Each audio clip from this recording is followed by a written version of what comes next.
بسم اللہ الرحمن الرحیم رب اشرح لی صدری ویسر لی امری۔ پاکستان میں جو دستوری ڈیولپمنٹ ہے اس کے حوالے سے کل کے چیپٹر میں نے آپ کو قرارداد مقاصد اور اس کا تنقیدی جائزہ بتایا، اور مختلف گروپس جو اس حوالے سے لبرل اور جو اسلامائزیشن کے حوالے سے تھے ان کے بارے میں بھی میں نے ڈیٹیل میں بتایا۔ اب آگے بڑھتے ہوئے ہم دیکھتے ہیں مختلف پوائنٹس جو کہ دستور کی طرف جانے کے لیے اہم ہیں، اور اس حوالے سے آپ کو شارٹ کوسچنز بھی آ سکتے ہیں۔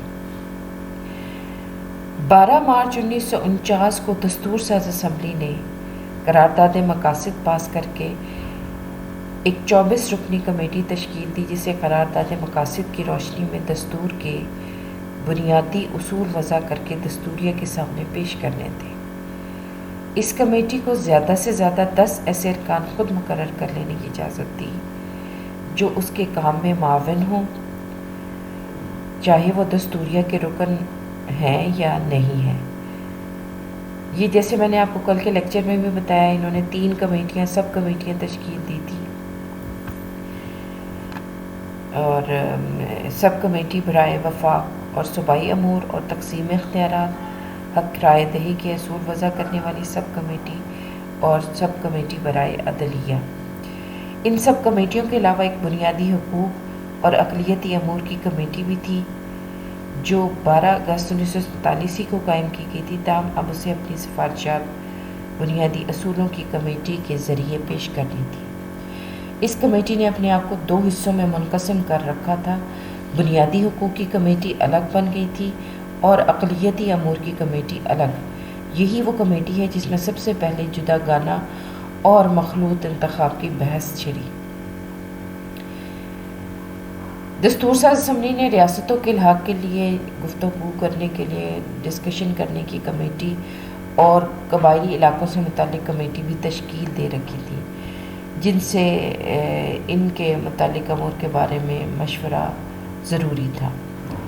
بنیادی اصولوں کی کمیٹی نے جون اور جولائی 1949 میں ایک تعلیمات اسلامیہ بورڈ تشکیل دیا، جس میں مولانا سلمان ندوی، سید سلمان ندوی، مفتی محمد شفیع، ڈاکٹر محمد حمید اللہ، مفتی جعفر حسین مجتہد، پروفیسر عبد الخالق، ان کا تعلق ڈھاکہ سے تھا، مولانا ظفر احمد انصاری شامل تھے۔ انصاری صاحب کو اس بورڈ کا سیکریٹری مقرر کیا گیا، اور اس کو ان تمام امور پر اسلامی نقطہ نظر سے کمیٹی اور دستوریہ کی رہنمائی کرنی تھی جن کے بارے میں اس سے استفسار کیا جائے۔ سلمان ندوی کے علاوہ باقی سبھی حضرات اس کے اجلاسوں میں شریک ہوئے۔ یہ بات بھی قابل ذکر ہے کہ تعلیمات اسلامیہ بورڈ کی حیثیت صرف مشاورتی تھی، اور وہ بھی یہ کہ اگر دستوریہ کے ارکان چاہیں تو ان سے مشورہ طلب کر سکتے ہیں، بے مانگے نہیں۔ اس کی سفارشات شائع نہیں کی جا سکتی تھی، بلکہ یہ جو ہے آفیشیل سیکرٹ یعنی سرکاری راز کی حیثیت رکھتی تھی۔ دستوریہ کے ارکان چاہیں تو انہیں قبول کریں، چاہے مسترد کر دیں۔ بورڈ کے ارکان بیچارے اپنی پوزیشن کو عوام کے سامنے رکھنے کا بھی حق نہیں رکھتے تھے۔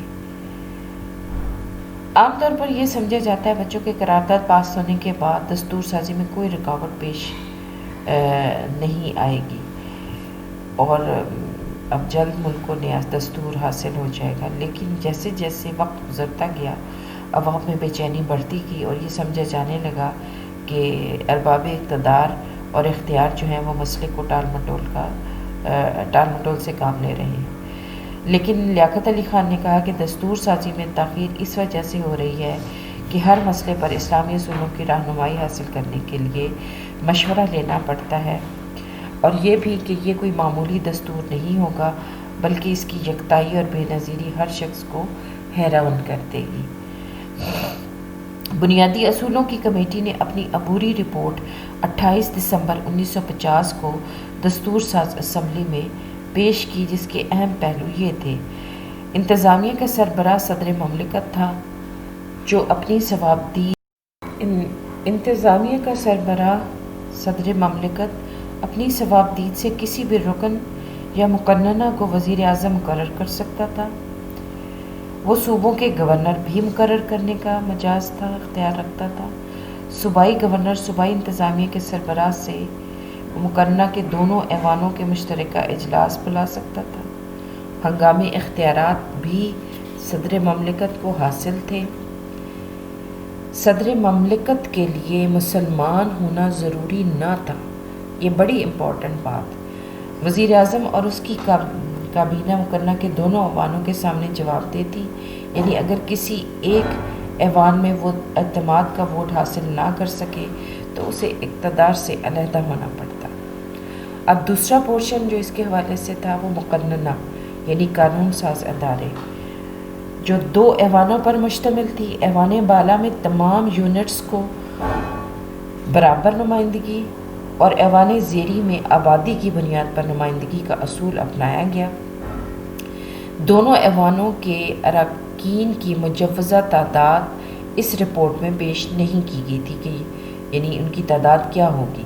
قانون سازی اور بجٹ کے سلسلے میں دونوں ایوانوں کو برابر کے اختیارات حاصل تھے۔ صدر اور وزراء کی طرح مقننہ کے اراکین بھی کسی عدالت میں نہیں بلائے جا سکتے تھے۔ انہیں اس کے علاوہ بھی بہت سے حقوق دیے گئے تھے۔ اہم معاملات طے کرنے کے لیے دونوں ایوانوں کا مشترکہ اجلاس بلایا جانا مقصود تھا، اور یہ جو معاملات تھے جن کی نوعیت اہم تھی وہ یہ تھے۔ میں پوائنٹ وائز آپ کو بتاتی ہوں کہ دونوں ایوانوں کے درمیان کسی مسئلہ پر اختلاف رائے، دوسرا صدر مملکت کا انتخاب یا اس کی علیحدگی، تیسرا بجٹ پر غور یا مالی بلوں کی منظوری، چوتھا کابینہ پر عدم اعتماد کی قرارداد۔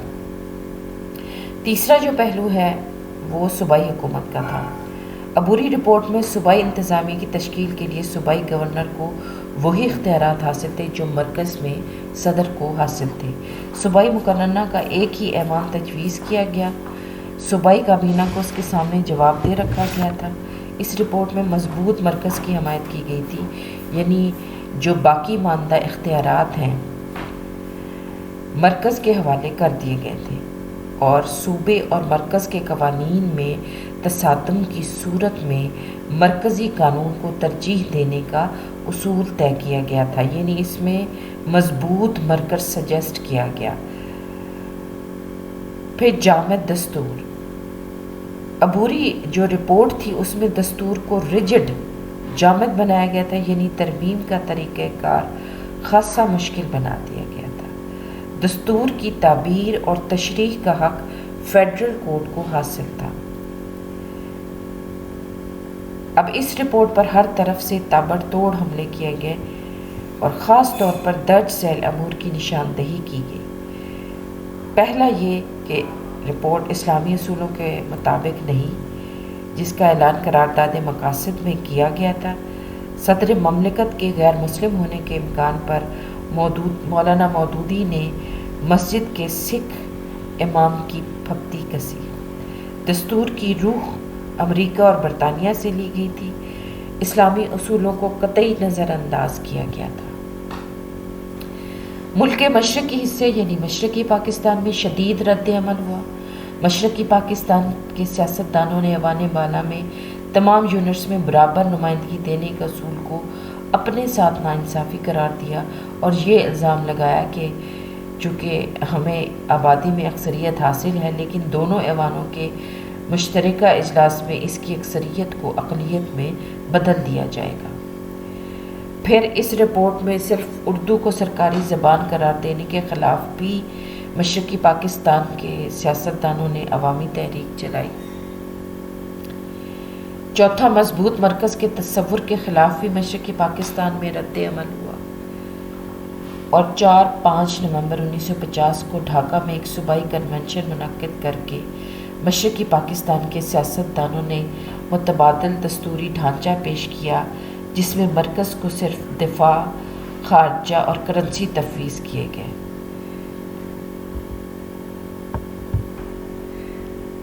صدر کے جو غیر معمولی اختیارات کی وجہ سے دستوری ڈھانچے کو آمرانہ قرار دیا گیا، اور صدر کے علاوہ وزراء بتایا کہ صدر کے غیر معمولی اختیارات کی وجہ سے اس کو آمرانہ قرار دیا گیا، اور وزراء اور ارکان اسمبلی کو بھی جو غیر معمولی اختیارات دیے گئے تھے، اور جس طرح انہیں عدالتوں کے سامنے جواب دہی سے مستثنی قرار دیا گیا، اس کی وجہ سے ان دستوری سفارشات کو مغربی جمہوریت سے بھی کمتر قرار دیا گیا، اور اس بات کی نشاندہی کی گئی کہ دستوری حقوق کے اعتبار سے عوام کو 1935 کے ایکٹ سے بھی پیچھے دھکیل دیا گیا ہے۔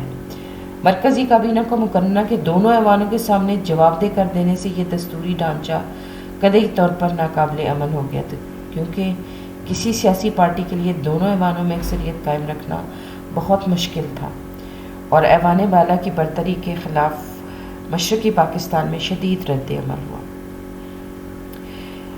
کچھ ایسے پوائنٹ تھے جس سے پوری قوم جو ہے وہ غصے سے بھر گئی، مثلا اسلامی ریاست کا سربراہ اس کا غیر مسلم ہونا، مولانا مودودی نے اس کو مسلمان کی مسجد کا امام سکھ قرار دینے کا سے تشبیہ دی، دوسرے صدر مملکت، وزیر اعظم، وزراء اور ارکان اسمبلی کو عدالت میں طلب نہ کیا جانا، تیسرے عدلیہ اور انتظامیہ کو یکجا کر کے عدلیہ کی آزادی کو ختم کرنے کی سفارش کی گئی۔ دستوری سفارشات پیش کرتے ہوئے لیاقت علی خان نے کہا، اسلامی ریاست کا نصب العین پورا ہو گیا، ان کے نزدیک اسلام کے احیاء کی جو تمنائیں اور آرزوئیں کی جا رہی تھیں وہ برابر ہو گئی تھیں۔ اس کے برعکس مسٹر نور الامین وزیر اعظم مشرقی بنگال نے اس کے بارے میں کہا، مجھے یقین ہے کہ اب پاکستان کے خلاف یہ پروپیگنڈا ختم ہو جائے گا کہ یہ ایک مذہبی ریاست بننے والا ہے۔ سول اینڈ ملٹری گزٹ نے ایک ہی مجلس میں دو لیگی رہنماؤں کے متضاد بیانات کی نشاندہی کر کے اس خیالات کے انتشار کی نشاندہی کی۔ اگر ہم ان سفارشات کا بغور مطالعہ کریں تو اس نتیجے پر پہنچتے ہیں کہ سفارشات نہ اسلامی تھی اور نہ جمہوری۔ مودودی صاحب کے الفاظ میں نام اسلام کا ہے، مگر دستوری خاک کا پورا ایک لادینی یعنی سیکولر اسٹیٹ کا بنایا گیا ہے۔ نوائے وقت کے مدیر حمید نظامی نے، جو خود تحریک پاکستان کے اہم کارکنوں میں شامل رہے تھے، لکھا کہ سفارشات کو پڑھنے کے بعد بلا خوف تردید یہ بات کہی جا سکتی ہے کہ ان کا اسلام یا اسلام کے اصولوں سے کوئی واسطہ نہیں، یہ اسلام کا امریکن ایڈیشن ہے اور وہ بھی سستا۔ ان سفارشات کی بنیاد قرآن حکیم پر نہیں، امریکی کتاب دستور پر ہے۔ مولانا ظفر احمد عثمانی، جو کہ شبیر احمد عثمانی کی وفات کے بعد جمعیت علماء اسلام کے صدر تھے، انہوں نے تبصرہ کرتے ہوئے کہا کہ میں جناب لیاقت علی خان وزیر اعظم حکومت پاکستان سے دریافت کرنا چاہتا ہوں کہ بنیادی حقوق اور بنیادی اصولوں کی کمیٹیوں کی سفارشات قرآن و حدیث کو سامنے رکھ کر تیار کی گئی ہیں یا برطانیہ اور امریکہ کے قوانین کو۔ انہوں نے کہا کہ غدر کافر قوم کے ساتھ بھی جائز نہیں، یہ جا کے اپنی ہی قوم کے ساتھ کی جائے۔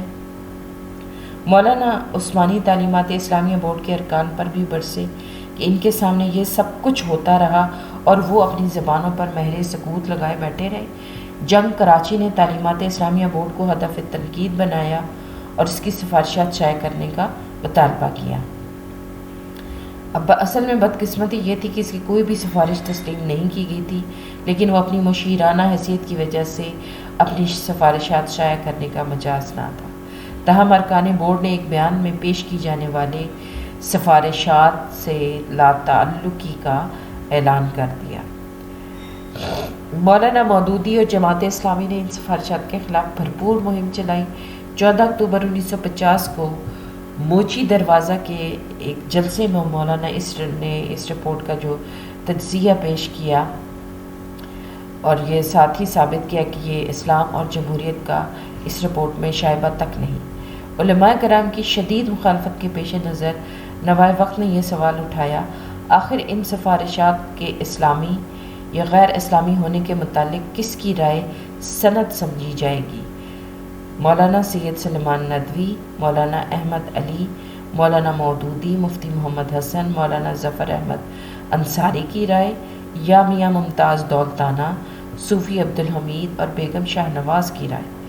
نوائے وقت نے بیگم شاہ نواز جیسے مفتیان دین کے اس طرز عمل کا بھی جائزہ لیا کہ وہ اسمبلی میں مشورہ دیتے ہیں کہ ہر مسئلے میں اسلام کا ذکر کرنے کی ضرورت اگر جمہوری نقطہ نظر سے دیکھا جائے تو ان سفارشات میں بعض ایسی عجیب و غریب باتیں تھیں بچوں کہ کوئی پڑھا لکھا آدمی مجوزہ ڈھانچے کو جمہوری ماننے کو تیار نہ تھا۔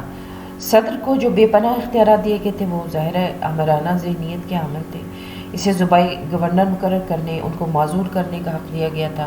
وہ اپنی مرضی سے کسی شخص کو وزیر اعظم مقرر کرنے کا حق رکھتا تھا، خواہ اسے مقننہ کا اعتماد حاصل ہو یا نہ ہو۔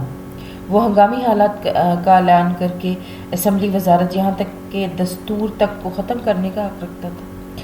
صوبوں کے گورنر اسی کی ہدایت پر صوبائی کابینہ کی تشکیل کرتے۔ اس کو کسی عدالت قانون میں طلب نہیں کیا جا سکتا تھا، گویا اسے قانون سے بھی بالا تر قرار دیا گیا تھا۔ اس پر تبصرہ کرتے ہوئے نوائے وقت نے لکھا کہ صدر مملکت کو تو کیسر و کسرا اور وزراء سے اونچا درجہ بخشا گیا ہے، کسی اسمبلی کے معمولی ممبر سے بھی مواخذہ نہیں کیا جا سکتا، اور اس پر بدعنوانی یا اپنے اختیارات کے ناجائز استعمال کے الزام میں کوئی مقدمہ نہیں چل سکتا۔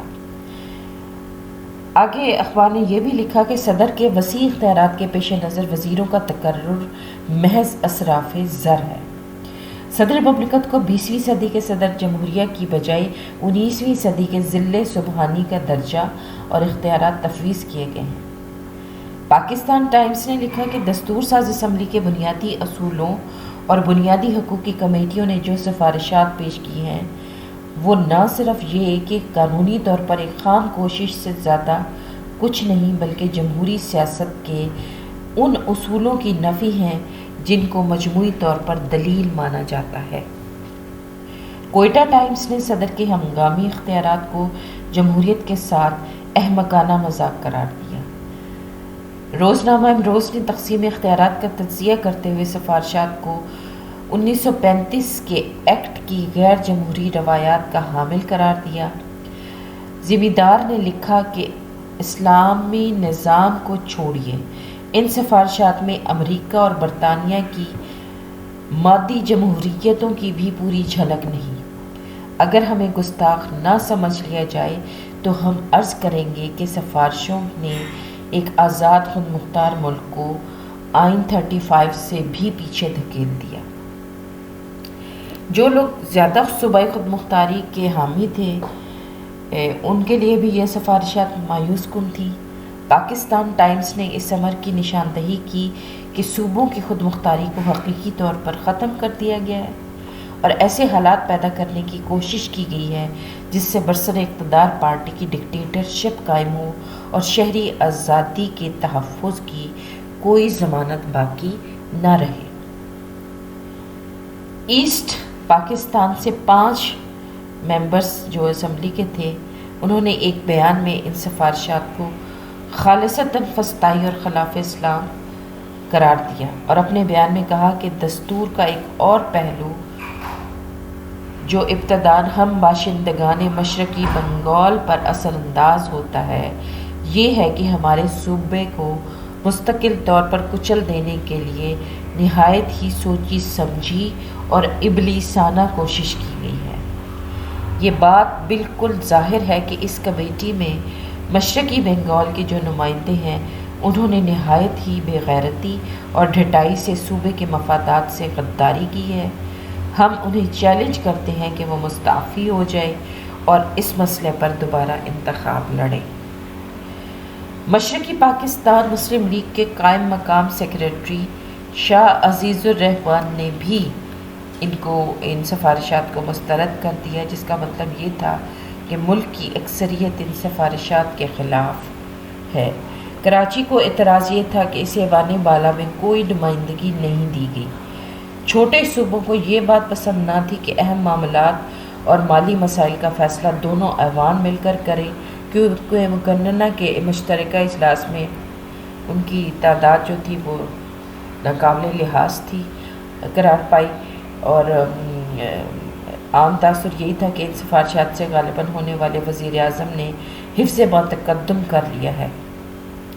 شورش کشمیری کے الفاظ میں بنیادی حقوق کے نقاشوں نے قوم اور مملکت کی بجائے ایک طائفہ کے مستقبل کو سامنے رکھ کر داد دستور دی ہے۔ شورش نے اس پر تیسرے درجے کی بیعت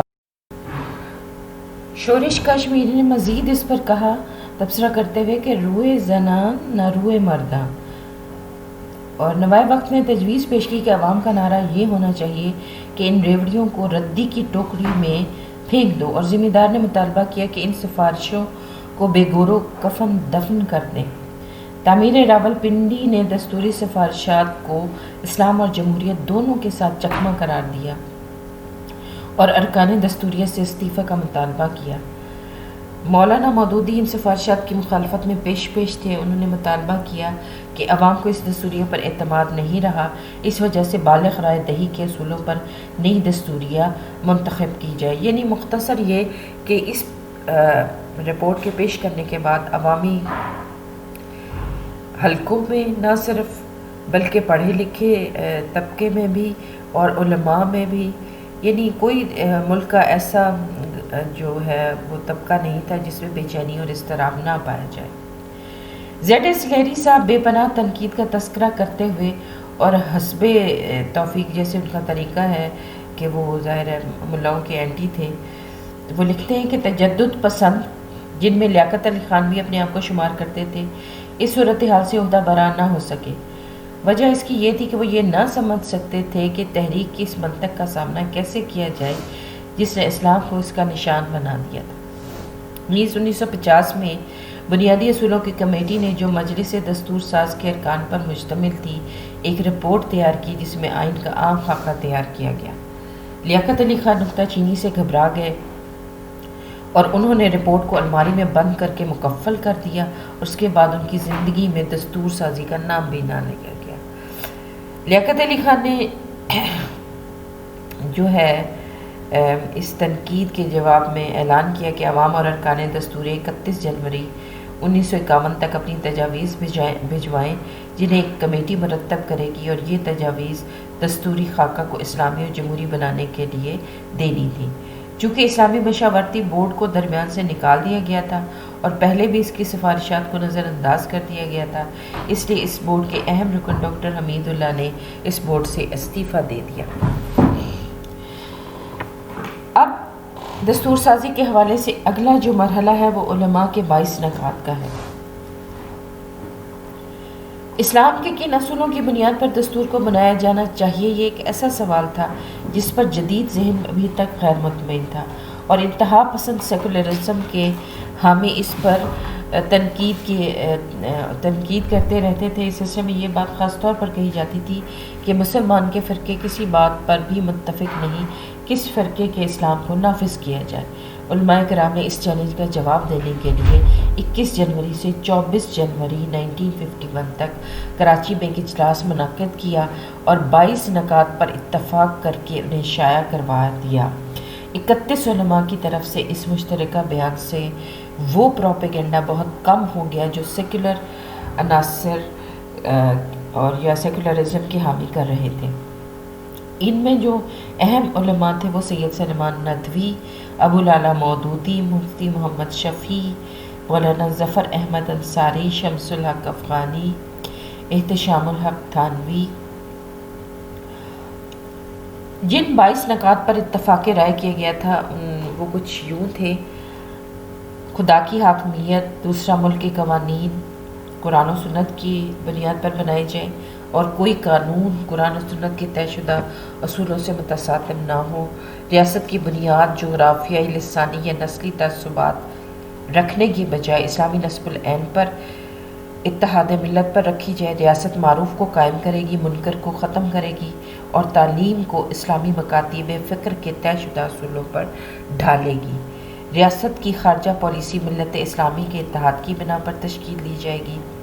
اسلامی ریاست عوام کے بنیادی ضروریات، روٹی کپڑا، مکان، طبی امداد اور تعلیم کی ذمہ دار ہوگی۔ معذورین اور بے روزگاروں کی کفالت ریاست کی ذمہ داری ہوگی۔